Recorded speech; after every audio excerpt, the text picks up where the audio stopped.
where we live, or what language we speak, a smile has an incredible power to heal. Everyone smiles in the same language, and that is what brings us all together. Namaste, delegates. On behalf of the G20 Interfaith Forum, in collaboration with MIT World Peace University and the University and the Interfaith Alliance for Safer Communities, I, Vedant Kulkarni, your host, welcomes you to this magnificent Joseph Smith Hall. The remarkable symbol symbolizes our shared commitment in global harmony, unity, and pursuit of peace. May we have the honor of welcoming our esteemed dignitaries who will join us in the symbolic act of ringing this bell. And as we ring this bell, let its sound remind us of the unity and peace that connects us all. I now request all the esteemed dignitaries to please come together for the bell ringing ceremony.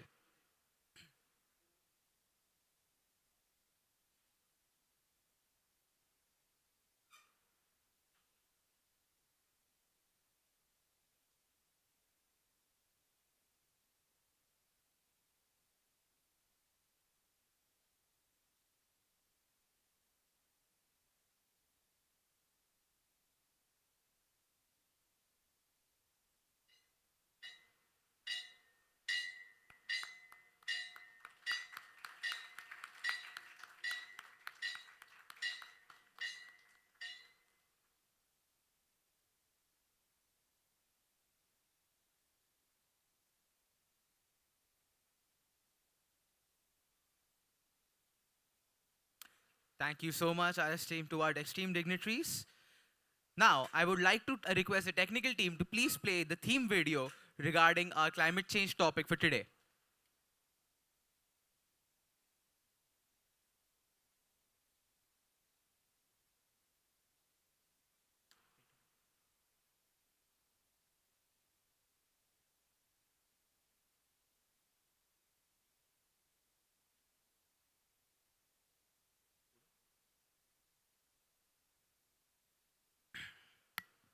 Apologies, due to a technical error, we'll be moving forward to the video later. I now request all of our session coordinator, Dr. Prasad Kulkarni sir, to please felicitate Honorable Dr. Rajashree Joshi ma'am, the Program Director, BAIF, Development Research Foundation, Pune.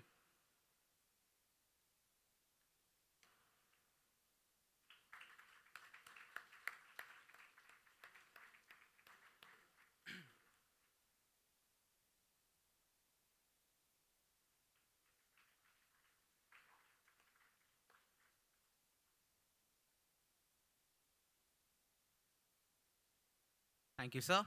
I now request Dr. Soma Mishra ma'am to please felicitate Honorable Grishma Payas Raju, ACAWAY.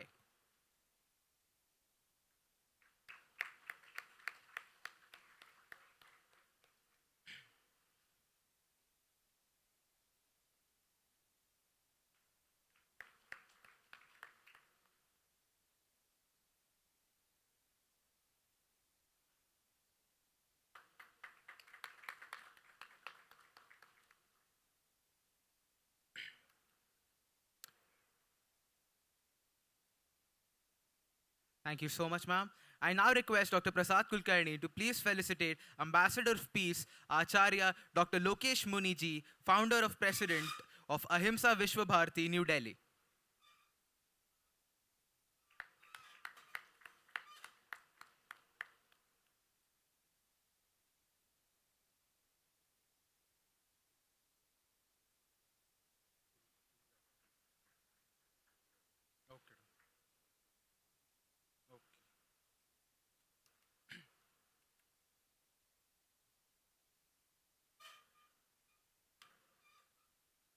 Thank you, sir. I now request Dr. Mandar Lele, sir, to please felicitate Honorable Shri Dr. Alok Srivastava, Deputy Director, URSC, ISRO, Bangalore.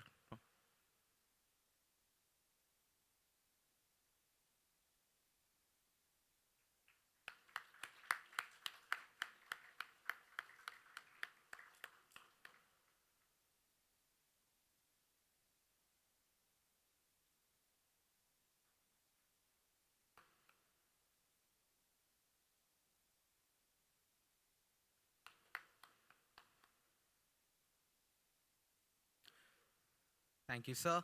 I now request Dr. Pankaj Korpade to please felicitate Honorable Professor Dr. Mohammad Hatta Fatah, Vice Rector, University Muslim Indonesia.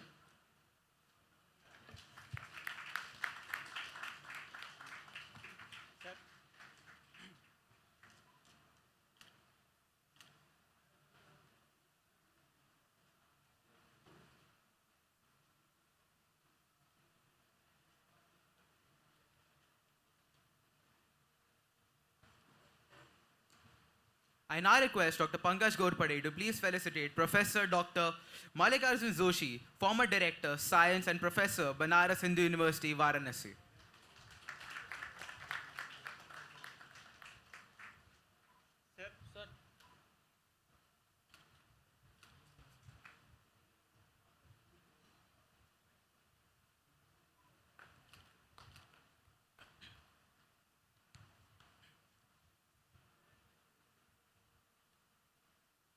Thank you very much, everyone. Now, it is my great honor to please hand over the session to our session moderator, Honorable Dr. Radhasri Joshi ma'am, to please carry forward the session.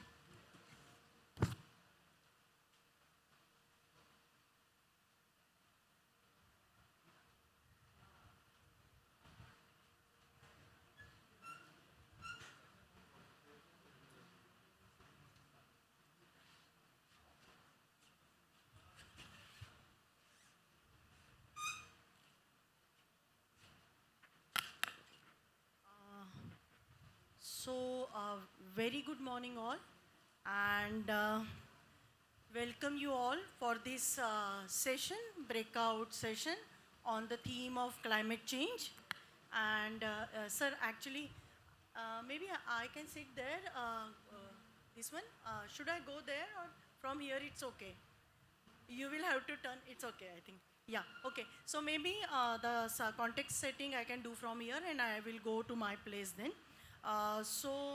We have around 1.5 hour time, and as you can see, we have the great panelists who have joined us for this session, and there are 5 different dignitaries.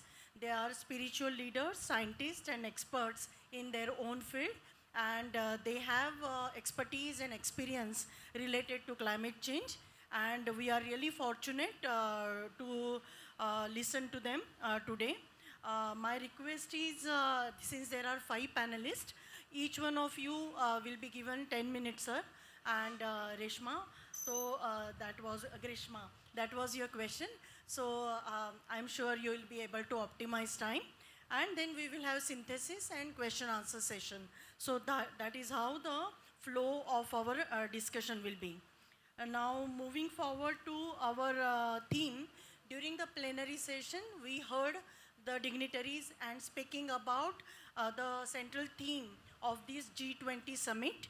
And this is a very important session, and we can see the kind of crowd that is here that shows the kind of interest and also commitment for this cause and this kind of commitment for fighting against climate change. So, welcome you all, and what I will do is I will try to set the context. So first of all, myself, Dr. Rajeshri Joshi, I represent an organization called BIF Development Research Foundation. It is a very well-known civil society organization having 5 decades of work experience. Mostly we are working in India across 14 states. I am very happy to be part of this G20 Interfaith Summit, which is organized by World Peace Center and Interfaith Alliance. So a lot of efforts have been taken in organizing and coordinating this session, and of which we all are part of. Now, I think the climate change, we all know that climate change is now emerging as a major threat. It is posing a grave threat for entire world. And for this G20 kind of summit also, the central theme is Vasudhaiva Kutumbakam. And as you all know, this Vasudhaiva Kutumbakam is a Sanskrit thing which has been taken from Maha Upanishad. So Maha Upanishad, which is an ancient script, an ancient kind of grantha, and where they have talk about Vasudhaiva Kutumbakam, and that was written by very elderly people long back and many centuries ago. Now, I think the climate change, the issue that we are going to talk about, essentially the one health, the Vasudhaiva Kutumbakam is talking about one earth, one family, and one future. So I think world as a family and world as a kind of, lot of interdependence amongst words, animals, human beings, plants, microorganism. So that is what the feeling of oneness is very, very important when we are talking about the issue of climate change. So no, not a single country is kind of not under the influence of climate change. The climate change and variability, we all know, has been growing as a major threat, and it has a power to jeopardize all our earlier development efforts. So, and this is given. Now there is no turning back. I mean, it is there, going to stay there for next few years unless we really act on it. So that is the urgency that is highlighted, and it is not a single country that can think out and work on it, but it requires the unified approach and lot of concerted efforts by all the countries together. And that is why I think this particular topic has been included in this G20 kind of thing. I think if we reflect back, we have the people, the dignitaries or panelists who have diverse background, and I'm sure they will be talking from different aspect of climate change. And if we reflect back on the kind of emerging areas and emerging issues of climate change, not a single sector is kind of spared. From agriculture to livestock to energy to transportation to entire livelihood, food and nutrition security, human health. Increasingly there is this discussion, and in human health also, earlier the WHO had given this definition of mental and spiritual and physical health as health. Now when we are talking about health, under the change context, everybody is talking about one health agenda. Now what is one health agenda? Where they are talking about the health of human being, health of an animal, and health of a planet as interconnected. All these health are interdependent on each other. So that is the kind of systems approach that we have to think of, and we should not lose focus of this multidisciplinarity or interconnectedness. So I'm sure that is the unity in diversity, and that is what will be highlighted during our session also. The second thing is about this issue is quite complex. It is not only interconnected, but it is quite complex. And therefore, it will be ambitious to say that one single nation or one sector or one type of response will work. I think it requires a diverse type of response from all the angles and all the aspects. And therefore, I think the complexity itself is a challenge, kind of, when we are talking about climate change. So that is another aspect of it. The third thing is now what are the responses required? So I'm sure our panelists will come out and suggest various kinds of responses and strategies that are required for addressing or adapting to this emerging issue of climate change. As we all know, there are two types of responses. Entire globe is kind of thinking. One is adaptation, because how to adapt ourselves with these changes, which are fast changing. And second thing is mitigation, where now, okay, is there any way we can reverse the trend, we can do the damage control, and whether any emission reduction strategies are there. So that also will be discussed. Now, there are several responses that we are talking about, and I would like to again highlight the kind of stand that India has taken. And I think it applies to all of us, and I think it requires some reflection on the type of economy that we are promoting after green industrial revolution or green revolution. So during that context, the industrial revolution and green revolution was much necessary. However, I think now what is happening is entire development is going on the track of mindless and destructive development and faulty development models. So I think once again, it is time for us to think of mindful and deliberate development. And that is what, I think, what are the pathways? Now, all said and done, like we require a mindful and deliberate development. But what are the interventions? What are the pathways required? So that is what I think we will be talking about. The next point is India has set a kind of thing for life, which is lifestyle for environment. So I think this where we are trying to appeal the we as consumers and whether we can have conscious consumerism. That is also what India is kind of appealing. Can we have changes in our lifestyle, the way we live, the kind of consumption pattern that we set, and kind of demand that we create in the economy for the kind of products that we are talking about. My one aspect I would also like to highlight is whatever we suggest as strategies, it has to be long-term, sustainable. It should not happen that solutions of today emerge as problems of tomorrow. For example, Bisleri bottle, it is now provided as a solution of today to provide a safe, portable drinking water. But now there is a lot of discussion about circularity, reuse and recovery, resource from plastic, and plastic recovery and reuse of plastic. So I think what we suggested as solution is emerging as a problem.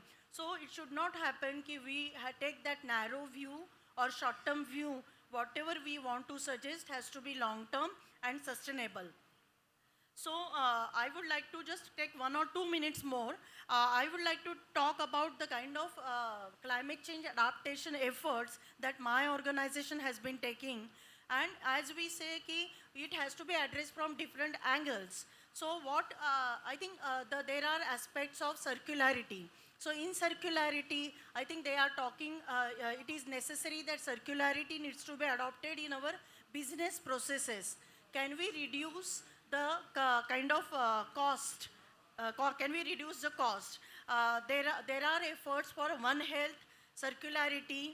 There are efforts for nature-based solutions. There are efforts for conscious consumerism, net zero commitment, emission reduction by adopting biogas, renewable energy sources. There is a growing issue of stubble burning also. Can we think of use of agri-residue and convert them in the form of resource as briquettes for industrial boilers and replace coal? So that is also the thing. The last effort that we are doing is on nutrition, because biodiversity is under threat because of climate change, and where we need to revitalize our indigenous knowledge system and our heritage systems, agriculture heritage system, where we are laying lot of thrust on agro-biodiversity conservation and revival, and also linking it to market. And I think from that angle also it is very necessary. The shift to millets is also one important action that we are promoting.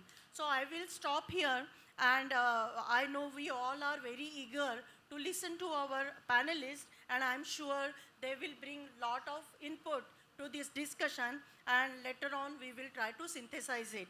So today is, yesterday and today is also Janmashtami, and I think the Lord Krishna has kind of given one message. He tried to lift Govardhan Parvat, which is a mountain, but then he took help of all the villagers to lift that Parvat or mountain, and that is what is the final message. It is not a single man's or single country or single institution's effort, but your contribution and your support is required to lift this challenge and help resolving this challenge of climate change. So with this, I will stop, and let us move forward to our panel discussion.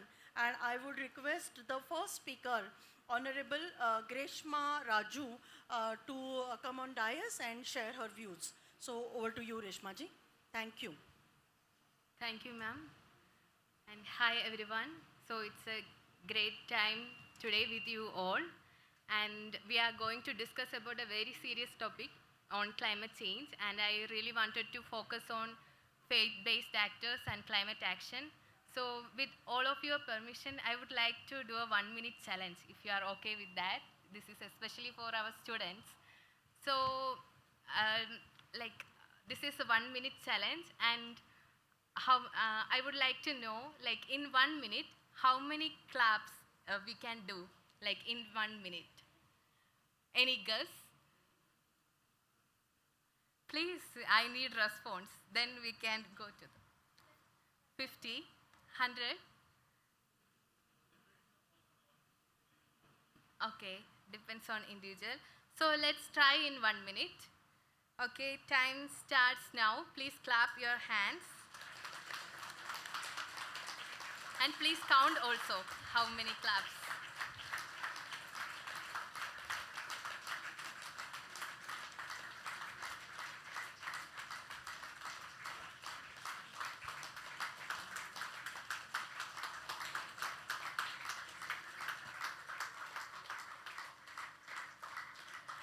Maybe you can clap. Still we have time.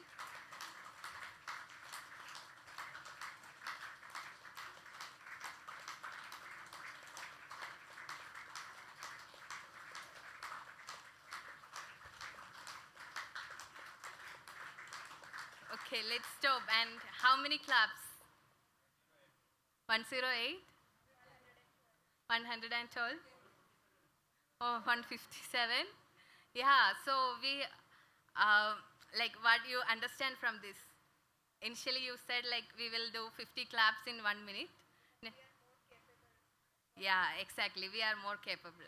So we are dealing with climate change and we all have the fear, like how we are going to overcome this big issue, but never underestimate our potential. We have more potential and we can do more things even in 1 minute.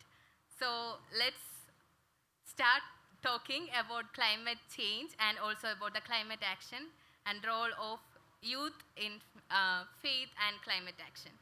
So I'm Greshma, I am from Kerala, and I hope many of you know about Kerala. We call ourselves as like we are from God's own country with lots of greenery, backwaters, and beautiful place. So for us, climate and greenery is something with us when we born and brought up, and it's always there. But we know that we came to know that this is not eternal because of the climate change. In 2018, we had a very devastated flood happened in our home state, and then we realized like we started losing our nature, our environment, and we need to do the action. And even then, we not realized like how hard we have to work. And I did my master's in University for Peace, Costa Rica. Costa Rica is another beautiful country who are spending lots of amount for the sustainability and reducing the carbon emission. If you go and Google Costa Rica, you can see many things and many innovative ideas. So when I did my master's in international peace studies, I'm an interfaith peace builder, and my life in Costa Rica changed me to an environmental peace builder. And I realized like when we talk about environment, when we with the nature, we changed a lot, and that can also bring more inner peace and bring more connection to the nature. So I thought like why we could like work on more intersection on faith and climate actions. So we have like two main issues. Our world is experiencing religiously motivated violence, and in the other side we are experiencing the worst form of climate change. So we need solutions for both, and how can we solve these issues? So I found EcoPeace Teen Cafe. It's an online transformative education, and if you notice, there is a word teen. Teen is for teenagers, and I believe teenagers are the powerhouse of energy, and also they are the change makers, they are the agents of change. So we particularly focusing on young people who are between 13 to 19, and we believe when we work with teenagers, we are working with their families also. For the online programs, we always saw that like when we have a session with these kids, their parents are also attending, and they also started sharing their stories of climate action and how to preserve nature and how can we act. So we just not talk about like climate change stories, but we also encourage them to act at their own level. So whenever we talk about climate change, we talk about lots of corporate companies, governments, but we talk about our own activities. We need to focus on individual actions. We need to change, and we need to change from the home itself. And we need to communicate with our children about the consequences of our action. each action has a result and has an impact for the next 7 generations. So we need to communicate this message with the students. So what we do through EcoPeace Teen Cafe is we educate the children and we tell them you are the decision makers of today and tomorrow, especially when you are going to be CEO of a company. Think about when you are taking a decision how this is going to affect the next 7 generations, because we need to inherit and we need to pass all our resources to the next generation. So we need to respect all forms of all life forms in earth. Then only we can live a more sustainable and peaceful life. This is what all the faiths are saying. Like in all the holy scriptures, we can see the mentions of nature in it. We can see the holy scripture mentioning about the largest animal to the smallest animal, like how all are interconnected, how all are interdependent. Let's take honeybees, the stories of honeybees. If we lose honeybees, we lost entire humanity. Like we can't do any kind of vegetation without these pollinators. So the holy scriptures mention honeybees in almost all the books. So we need to protect. These holy scriptures ask us to take actions to protect everyone. And humans are in charge of protect, not to destroy.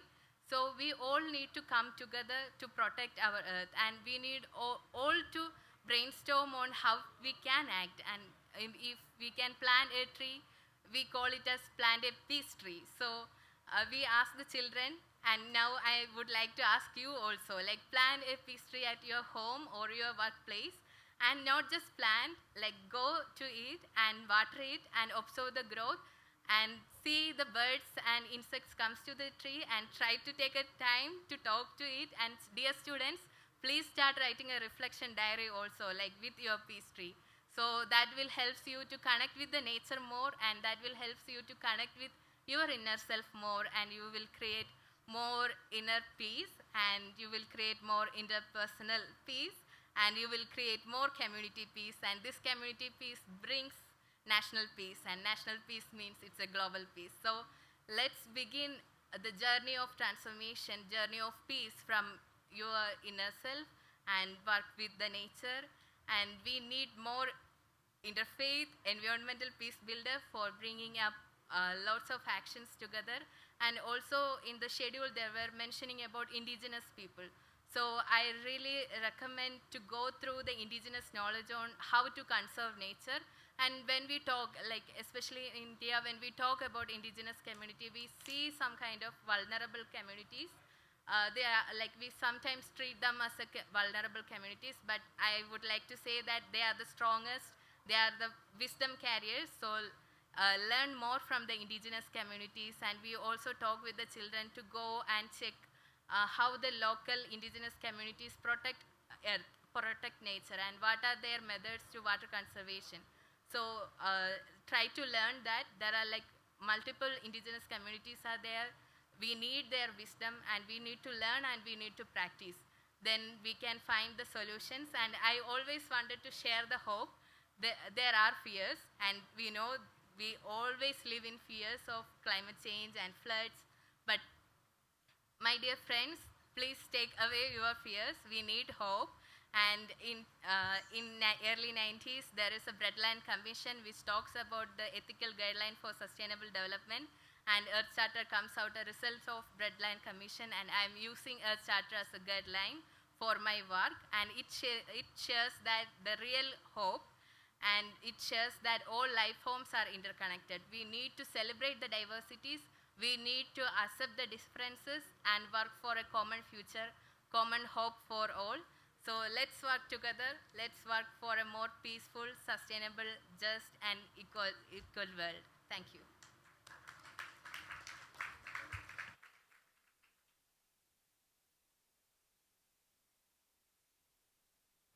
So thank you, Grishma. Can we move to Dr. Mohammed Fateha? Over to you, sir. Thank you so much for Dr. Rajesh Joshi and all of you. Morning, everyone. I would like to strike to share our activity and our experience in mitigation and adaptation impact of climate change, in special case, shrimp project in Waitua Village, South Sulawesi province and Indonesia, which the white area is 1,011.15 hectare and involving 733 farmers. We operating this project is 3 years. We produce premium shrimp to export to some country. Problem this area, 2 years later, there are flood with area covering increasing every year. The last year, covers of the flood become 80%, before only 20%. This year, we are faced with the heavy dry season. The second, the impact of climate change is strengthened by pollution of the Sumpang Sadang River by industrial processing of seaweed and paddy fields waste, which release fertilizer and pesticide, the contaminant of the shrimp pond canal and cause large amount of standing water during the heavy rain season to the pond area. Sumpang Sadang River is main source of fresh water to the pond area. This pollution's potential to trigger social conflict between community and community with the company. The west of the coastal area is dominated by household and local market waste with a kind organic rubbish around 70%. Potential release methane, nitrate, and carbon dioxide gas to the air and has impact to the climate change and release pollutant to the groundwaters and the rivers. The fourth problem, shrimp and fish farming release ammonia and nitrate as waste around 77 until 86% of the total artificial feeding. What role can religious voice?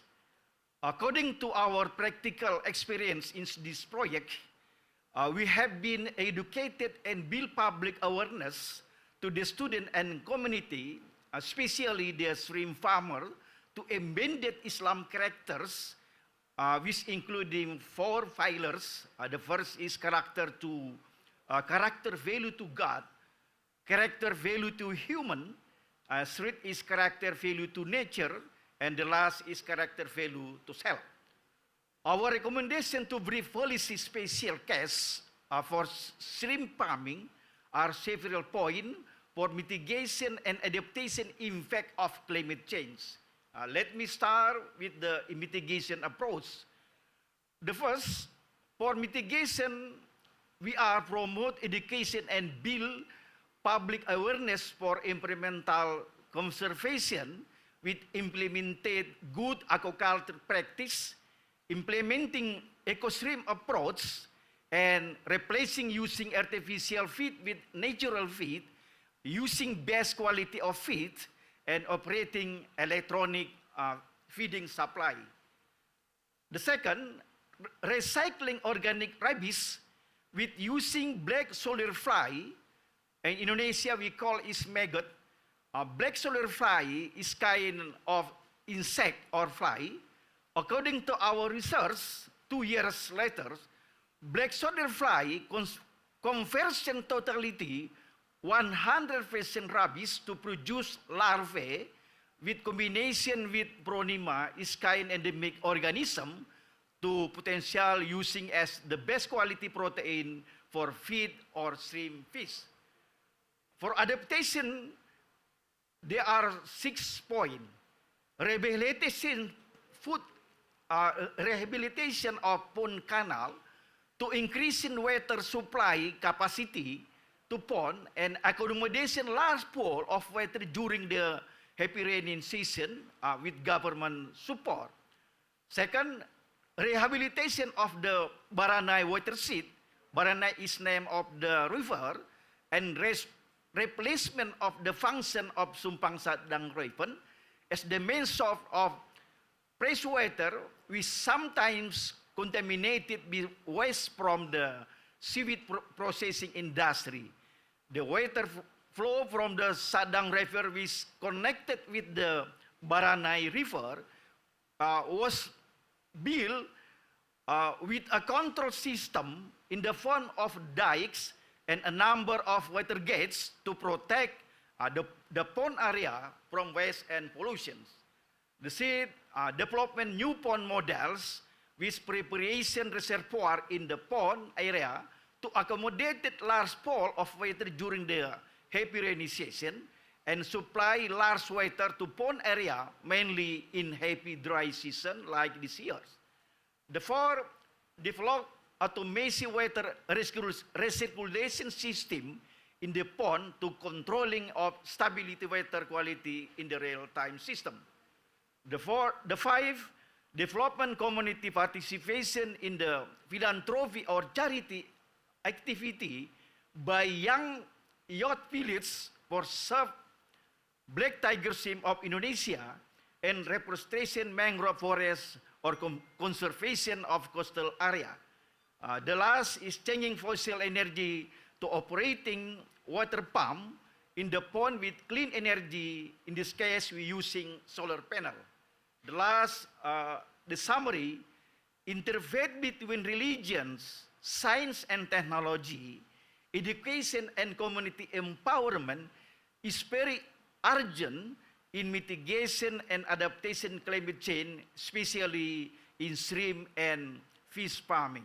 The last, mitigation and adaptation of climate change require collaboration involving various parties and continuous innovations is need to reduce gas emissions in various business and activity as always more effective public awareness effort. Thank you so much. Thank you very much, Dr. Fatah, and that was very insightful. May I now request Ambassador of Peace, Acharya Dr. Lokesh Muniji, to share his views, please. Over to you, sir.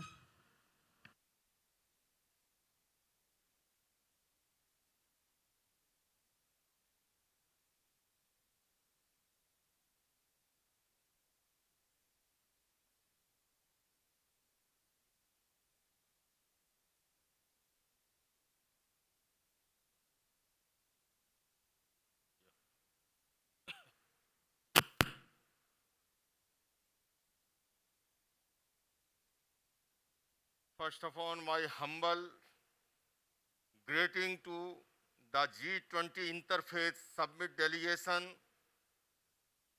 environmentalists, nature lovers, and people working for environment conservation, protection, and climate change. I am privileged to represent Jain religion as an Acharya and as a founder president of World Peace Center and Ahimsa Vishwa Bharati, an organization working for environment with a dedicated team in India and different part of world. Climate change. Climate change is a global problem that requires a collective solution. It is not limited to any region, country, or religion. We are all in this together. Our response to climate change must be based in our shared values of compassion, empathy, and responsibility towards future generations. The scientific consensus is clear.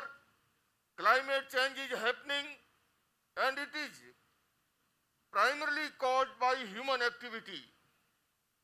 The burning of fossil fuels, deforestation, and industrialization are among the main contributors to climate change. We must urgently transition to renewable energy sources, and reduce our carbon footprint. This is not only a matter of environmental responsibility, but also a moral obligation towards the planet and its inhabitants. Environment is the key for existence of life on the earth.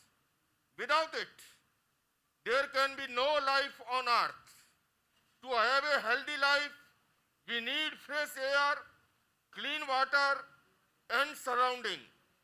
The natural environment is a free gift of nature, and we need to conserve it for the benefit of life in future. So it is our responsibility to take precautions against the pollution. Bhagavan Mahavir or Jain teaching are relevant now to address today's global problem like climate change, rampant erosion of our environment and natural resources due to aggressive consumption-based development, the underlying cause of global warming and depleting nature resources is our lack of concern about air, water, mineral resources and plantation. Our greed, rapid consumerism, extravagant lifestyle and convenience. Jainism is one of the most environmentally consciousness religions in the world. Lord Mahavira doctrine of Sat Jivanikaya talks about how to protect nature and natural resources. Jain Agma depicts nature in a unique way as it says that 6 elements of nature, Prithvi, Pani, Agni, Vayu, Vanaspati, Trust, etc. Jain scripts motivate people for minimal consumption. They emphasize to tyag, sacrifice. Jain Sravaka and Sravika, laymen and women are priests, minimize their bhoga consumption. It restricts them from unlimited consuming of natural resources. We must practice of ahimsa or non-violence towards all 3 living beings and not just human beings. Mahavira always emphasized the need to exercise utmost care of consuming natural resources or polluting our environment, as doing so will kill a living being with air, water, earth and planet bodies.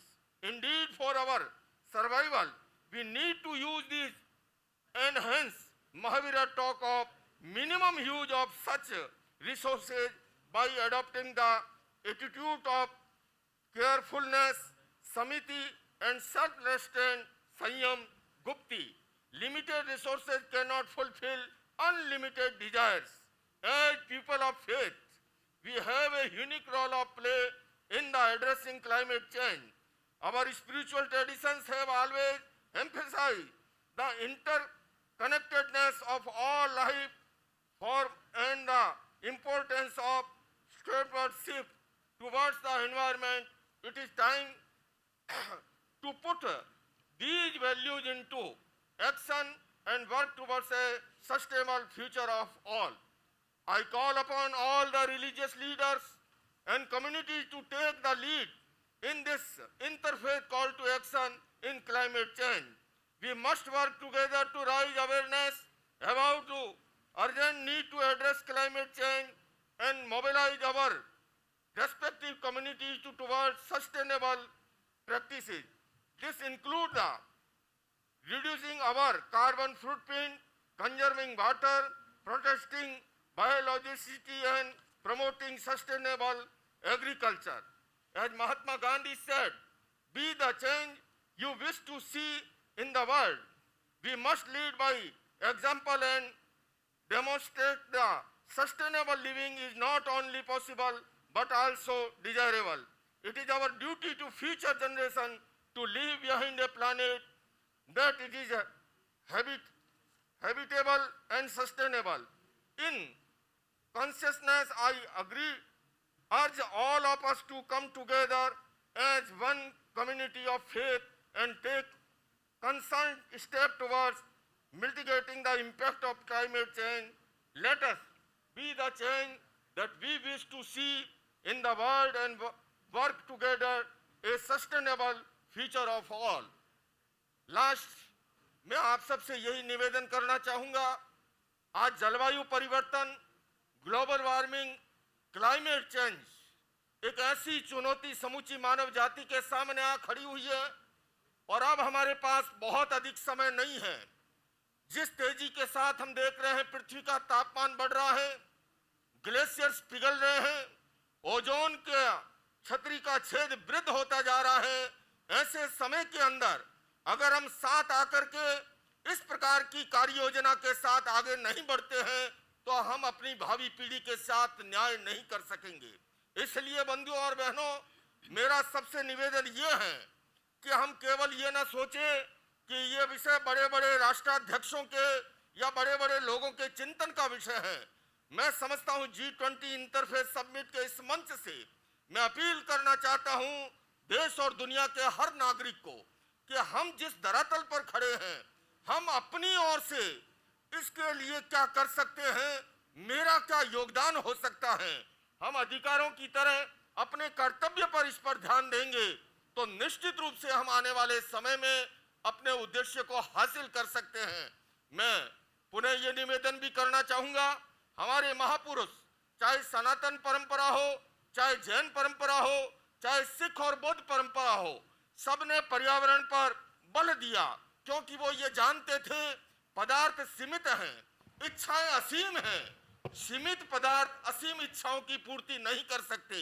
इसलिए भगवान महावीर ने सठ जीव निकाय के साथ साथ भोग और उपभोग के सीमाकरण का भी सिद्धांत दिया। यह हमारी धरती माता हमारी आवश्यकताओं की पूर्ति कर सकती है किंतु असीम इच्छाओं की पूर्ति नहीं कर सकती।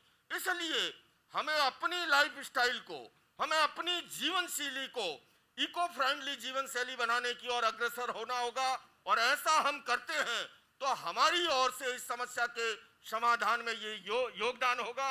इन्हीं शब्दों के साथ मैं MIT पीस यूनिवर्सिटी को इस महान कार्य के आयोजन के लिए बहुत बहुत शुभकामनाएं देते हुए डॉक्टर प्रोफेसर विश्वनाथ कराड़ जी और राहुल कराड़ जी को बहुत बहुत शुभकामनाएं देता हूं। ओम Arham.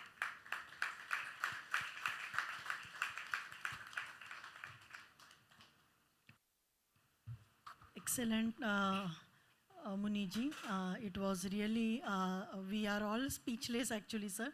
And thank you for those kind of explaining the, I think the philosophy and Jainism values that are being transferred through Jainism, and we will try to follow those.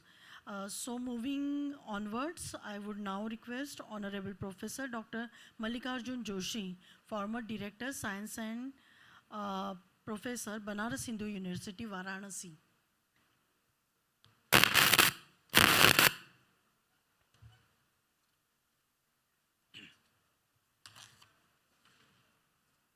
Am I audible?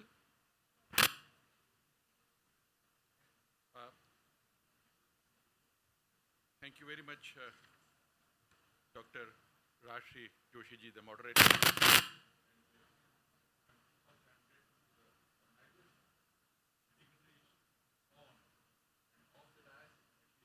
Whom I can recognize.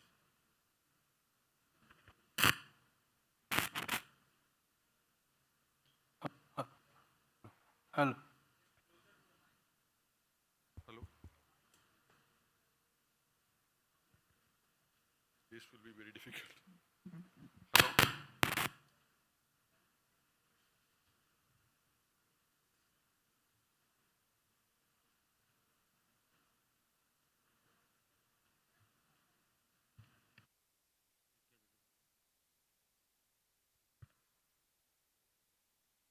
Hello. Hello.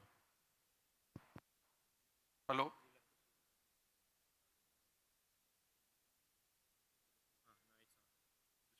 This one also? No. Hello. dignitaries on and off the dais, at least two of whom I can recognize, and all the guests here. I'm thankful to the organizers in the first place, and this is a very complex topic as everybody has outlined. I'll try to do some justice to this because I was actually prepared for a 20-minute talk, but I try to do whatever I can in such a short time. Now, whatever I say should be considered only as a or initiation of a discussion, and it is not a prescription. Prescription cannot be given at the moment by anybody, as I understand. There's something like a giant death sentence that is hanging over much of the world. It's something like you look up the sky in the morning and find that they are hovering in the sky. Then aliens are hovering in the sky. And suddenly there's an emergency, there's a planetary emergency. So all of us have to take a combined and collective action. Now the problem of environmental science is, coming to its more academic part, that it is a subject and not a discipline. Environmental science doesn't have an epistemology. Everybody feels that whatever he or she is doing is environmental science. That is a serious problem because it is not a discipline. To my mind, and whatever I have been trying to do with environmental science and trying to think about this problem, the essential core to my mind comprises the interface of earth sciences and civil engineering. Things can be added, but all other things are essentially on the periphery. Now, the other problem is that of science and versus social science. Scientists feel that everything can be done and the technological fixes are possible, whereas social scientists think that the other way around. But the problem is that none of us, neither the social scientists nor the scientists are correct. The reality is, I'll talk about that in a bigger way later. Now, if only the appearances were the realities, no science in the world would have been ever necessary. Things, if they would have been as they just look, you don't require science. Now, we have to address the question of nature vis-a-vis human order and human history. All of us know that the problem essentially is caused by modification and exploitation of nature, and all environmental questions have to be addressed in this perspective. Now, I have can you give this first slide, please? This is actually all religions in general and Hinduism in particular speak of a essential unity of human beings and nature. None of us disagree with this. You can cite n number of examples, like there's a time for plucking tulsi, there was Shama Yachna before you take the wood of a plant for Ayurvedic purposes. In the everyday Sandhya, which I think nobody does these days, you ask for an exoneration from sins against plants, and culturally speaking, there have been Chipko movements which have been effective. But eventually, I think everything boils down to what has been said by Vyas long back, that Ashtadash Puraneshu Vyasasya Vachanadvayam Paropkara Punyaya Papaya Parpidnam. It's a very simple thing that in the world there are only two words which are important. If you harm others, this is the pap or this is the sin. And if you help others, that is the only punya, or that is all what you can do. Whatever I do, I say in this lecture, will never deviate from these essential prescriptions in the scriptures of India or any scriptures the world over. I'll give you just one more example, that when you do a tarpan is actually for the foreign delegates. Tarpan is that we invoke our ancestors every day, and we this is a tripta. Tripta is satiation, essentially. So, and then in that, if I would like to read, you can see here, those who can read Hindi, I'll read the relevant part. Devanugas tripyastam, nagas tripyatam, sagras tripyastam, parvatas tripyastam, saritas tripyastam, manushas tripyastam, yakshas tripyantam, rakshansi tripyastam, pishachas tripyantam, supranas tripyantam, bhutani tripyastam, pashvas tripyastam, vanaspastyas tripyantam, oshdas tripyastam, bhut gram chaturvidhas tripyantam. That means there is nothing which is left which you want to satiate and offer your invocation, but these are things which are long forgotten. I don't say that these things, they don't provide a prescription. They provide a mindset to find solutions to the problems today. These things have been said long back. They are essential guidelines. Those scriptures cannot work as solutions. So, nor any other theory given earlier. Anyway, now talk about the metabolic rift that was known as Stoffwechsel in Germany, somewhere in the middle of the 19th century. Now, what the heck it is? Somebody asked me this question, that what the heck it is. Now, modern society with its relations of production and exchange of property is a society that has conjured up such sort of gigantic means of production and distribution and exchange that there's something like a sorcerer who has invoked the powers which are now beyond his control. The jinn is out of the bottle, and we don't know how to control it. We must also keep in mind the qualitative increase in human destructibility over time. We face an planetary emergency and a convergence of ecological crisis that threatens the survival of civilization. All of you know about this Stockholm Resilience Center. In 2009, 28 scientists decided about 9 planetary boundaries that define what they call as a safe operating space for humanity. And unfortunately, in 2015, they updated this and said that 3 of these planetary boundaries have already been crossed. Can you put the next slide, please? Now, these are biosphere integrity, biogeochemical flows, and land system change. These are now already beyond the zone of sort of uncertainty. So they are in a serious trouble. All life depends on circular processes. You know all about cycles, nitrogen cycles, oxygen cycles, carbon cycles, all cycles are there. Now, the moment you disrupt these cycles, everything is disrupted. Now, evolution has produced a very complex range of These are very complexly intertwined, and if you disturb one, all others are disturbed. Like industrial agriculture, look at this. Somewhere in the 19th century, the practice of raising animals and plants, of raising them differently started. What was the net result in Ireland and England? All the waste from animals was being thrown into the Atlantic, and the manure, guano, that was being shipped from South Africa, from Peru, through the Atlantic, partly through the Pacific, then Atlantic, and to the Ireland. Now, if you have done this in a very simpler fashion, the manure from the animals would have been sufficient at that time. Okay. Now, people call this as a robbery system. The international scholars, some Western scholars call this a robbery system, robbery of the soil, they called it. Incidentally, Tagore also delivered a talk on robbery of the soil in Calcutta University in 1922, along with Leonard Elmhurst, but more of that later sometime. So you have a break. Plants have to be now fed by artificial fertilizer.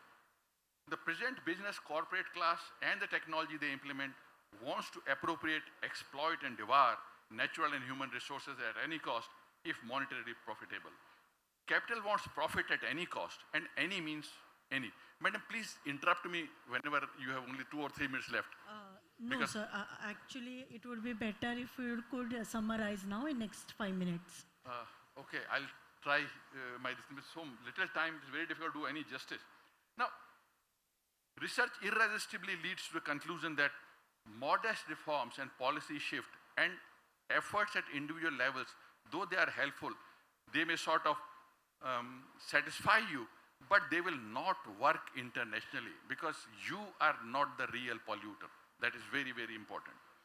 Now, there are underlying systemic problems that have to be identified, and the problem is gone to such extent that obviously urgent action is warranted. But if we believe and depend on the good sense of private industry with its global politico-economic nexus for conservation or harnessing nature without harming nature, we have got to be kidding ourselves. This will never happen. The problem is that whether you like it or not, the nature responds. There are neither rewards nor punishments in nature, there are only consequences. Now, acid test for any policy is that whether the motive is to improve the working conditions and the living conditions of the common man or merely earn disproportionate, rather obscene profits. I can talk a lot about landslides, I wanted to. So this type of things, this nexus of tourism in Himalaya has destroyed Himalaya largely. We have lost almost Joshimath, the large number of landslides.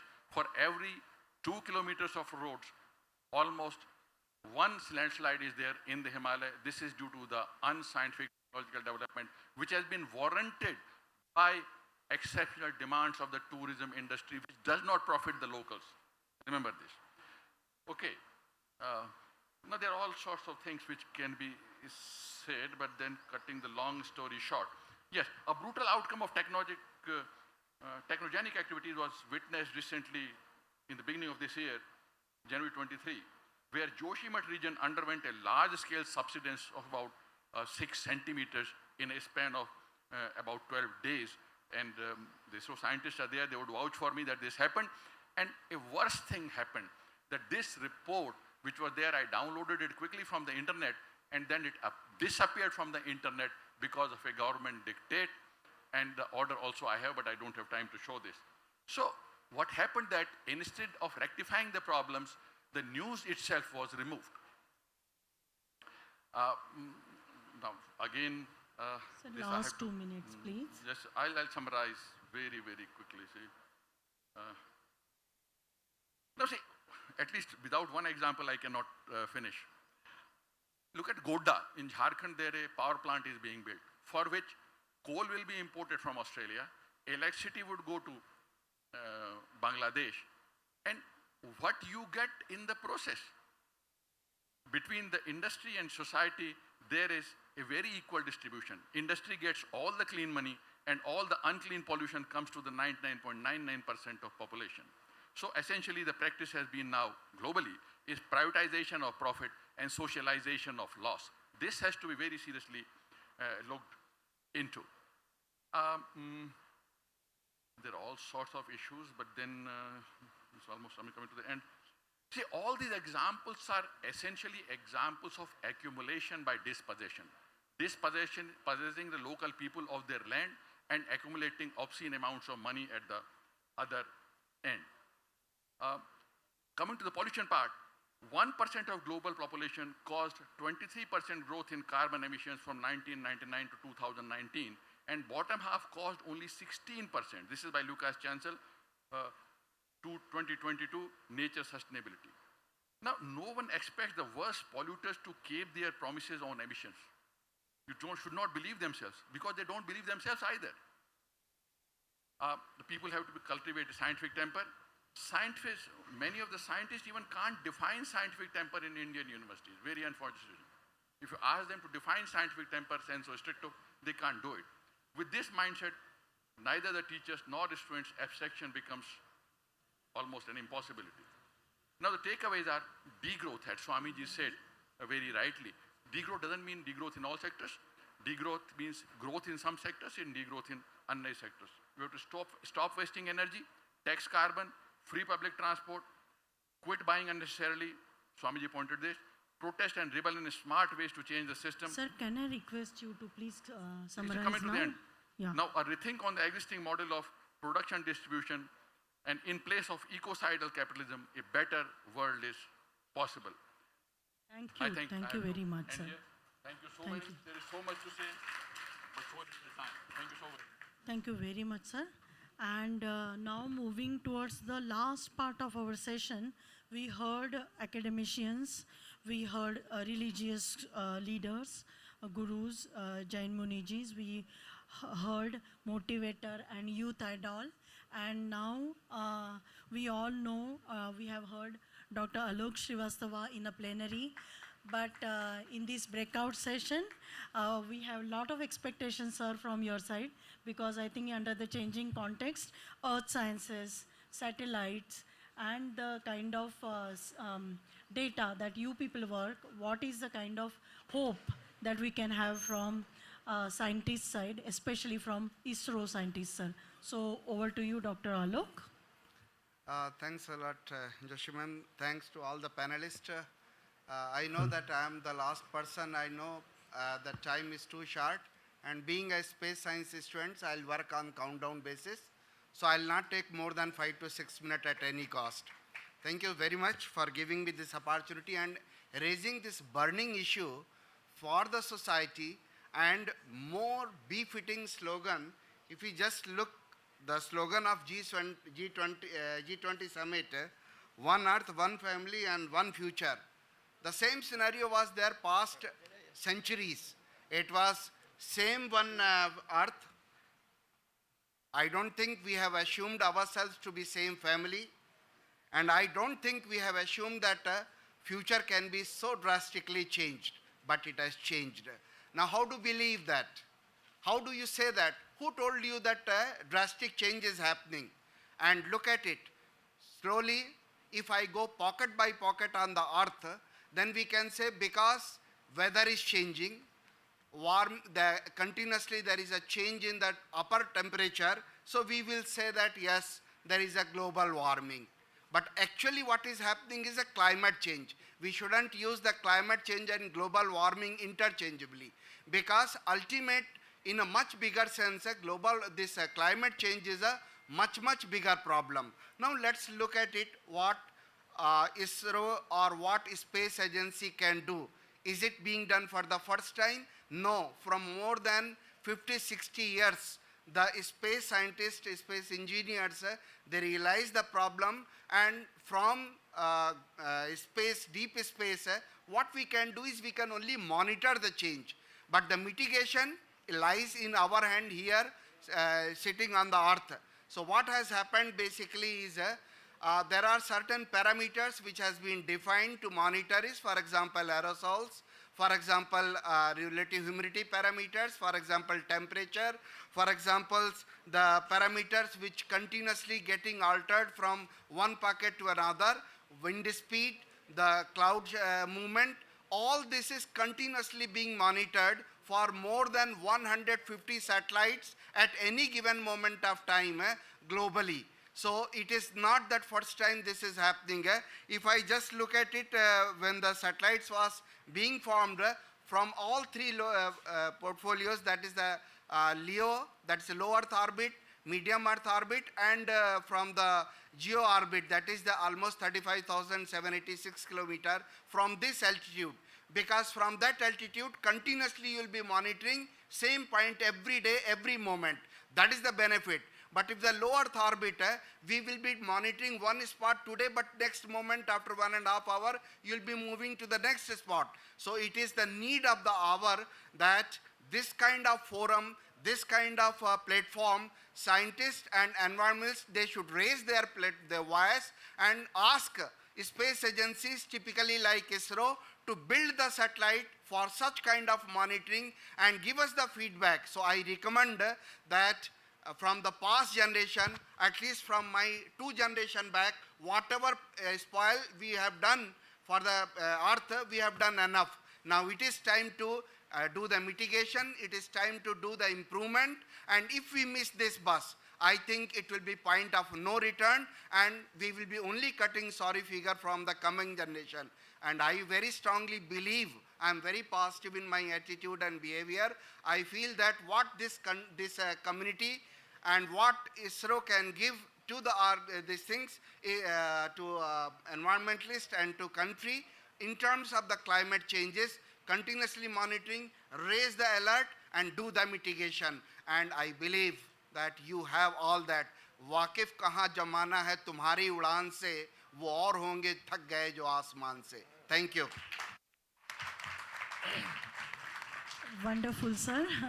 Thank you for ending it on that note, sir, which is very kind of positive. And we are concluding this session. I really would like to thank all the panelists here and who really stuck to the time and did a very good job of, the vast experience that they have, the vast message that they wanted to give. I think they could concise in few minutes. Thank you, Greshma, Dr. Mohammed, Dr. Lokesh Muniji, Dr. Mallikarjun Joshi, Dr. Alok. I think it was wonderful to have you as a panelist. And I think we started with the emerging issue of climate change, and then we tried to understand what could be the role of spirituality, religious scripts that are there, the kind of traditional wisdom that we have, the indigenous knowledge system that we have, the role of science, and also the education. So a lot of blending of all of these, and it is a kind of multi-pronged and multi-sectoral kind of response that is required to face this huge emerging challenge. And what was good point is that we are not losing hope. We are not saying we are the last generation, but I think there are a kind of rays of hope in the form of our science, our scientists, in the form of the leadership being taken by educational institutes like MIT, Dr. Karad and his entire team. I think the value system that we are trying to inculcate amongst our students, and also lot to take from our ancestors in terms of wisdom that they have. So I think with that realization, it is a very good end of this session. And moving forward, let us commit ourselves to reduce our carbon footprint, but let us commit ourselves to increase our green handprints. So thank you. Thank you so much, ma'am, and very big thank you to all the attendees and the panelists. Now I would like to request all of our dignitaries to please come together for the group photograph. Yes, Vedang, there are question answers. Yes, ma'am, we have a little time for questions. If anyone is interested, I we think, have... we can take 3 questions. 3 questions, please. So if you could, ma'am, you have question? Yeah, ma'am, then the sir and one more maybe. Yeah, last one, that girl. So we have a gender balance and we have age balance also. So ma'am, over to you, yeah.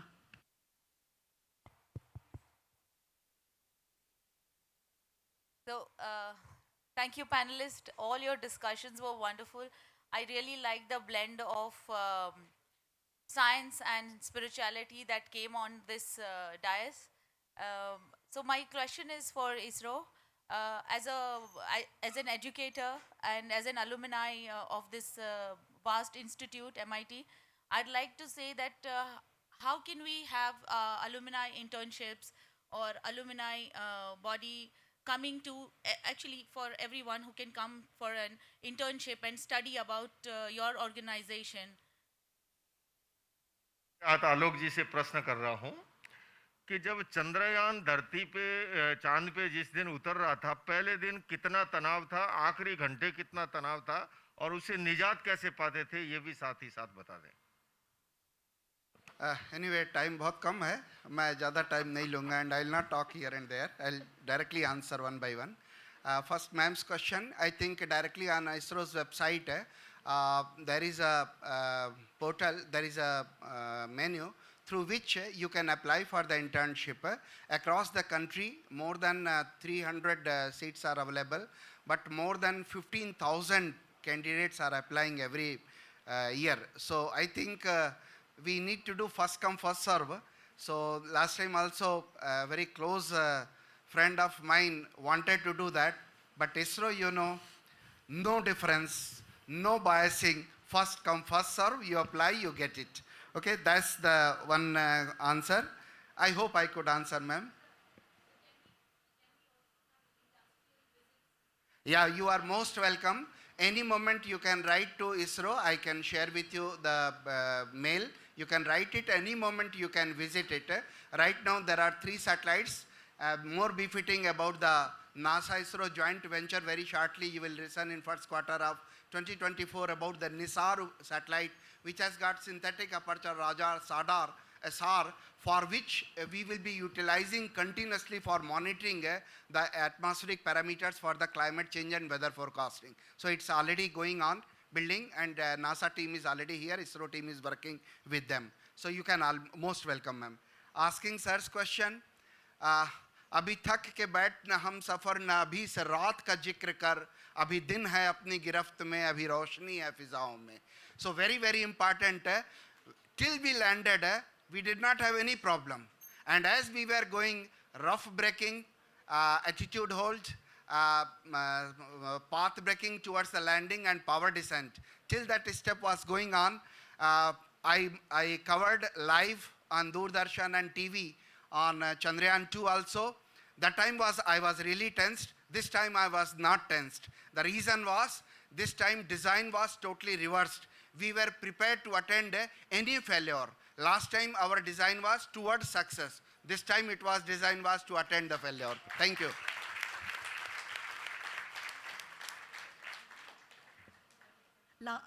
Sir, you, and then last question.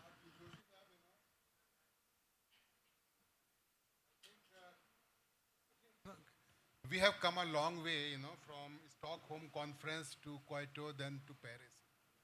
And we have decided that not more than 2%, below this, above the, temperature, rise in the temperature. What I am wondering that, before the COP28, the UAE has taken 10% of the land of Liberia, and they are shifting their mitigation commitment, If this kind of a, commitment international community is taking, and then the issues of, amazing rivers tributaries, the dam construction, and there is, displacing of the, cutting of the trees and, displacing of the population, how international community, is going to, address this, and it is when the next summit is going to take place in Brazil itself. That is the most important question, that how we are supposed to do it and how we'll do it. The problem essentially is that with the existing model of the society, the people who are investors want profit at any cost. And how do you trust them to share their profits for climate change? Convincing doesn't work. It has not worked till date. This, all sorts of conferences that will bring down the carbon dioxide to a particular level, this eventually has always petered out. One country or the other wants some minor change in the draft. Recent changes that China has been forcing. And this is the problem. The only solution that I could see, and I wonder whether it is possible or not, is that we want more and more governments which are answerable to their people, and more responsible governments that are answerable to their people for the wrongdoings of those governments. Unless this is done, this is democracy at grassroots level, and unless this is done, I don't think that this problem can be settled.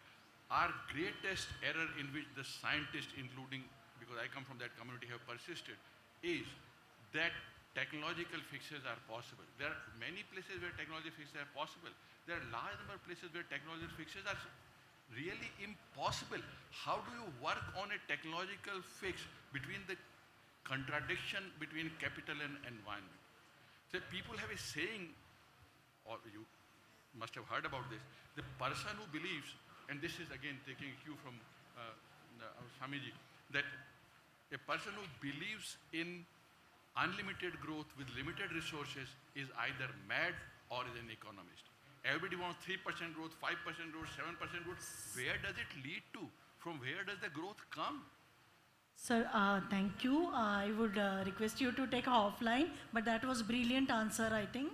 And it is quite thought-provoking. The last question, and we will close. Hello. Yeah. There has been large-scale deforestation for procuring of palm oil, and this is generally in the Southeast Asian countries, including Indonesia. This is used for fast food products, instant noodles, things which are not necessary. And deforestation has long-term great impacts. So how can this situation be handled? Okay. Indonesian shrimp industry is collapsed since 1968, and we arrange again the concept of farming of shrimp in Indonesia, and our approach is how to produce eco shrimp without using pesticide, without using fertilizer. We using natural feeds. And this is related with the collaboration with the export. The exporter only found shrimp without fertilizer and pesticide, And this is educated the farmer how to produce shrimp without pesticide and fertilizers. This is a concept of sustainability of a farming system in our project. Thank you so much. Vedang, over to you. Thank you so much. Can we now have the group photograph, please?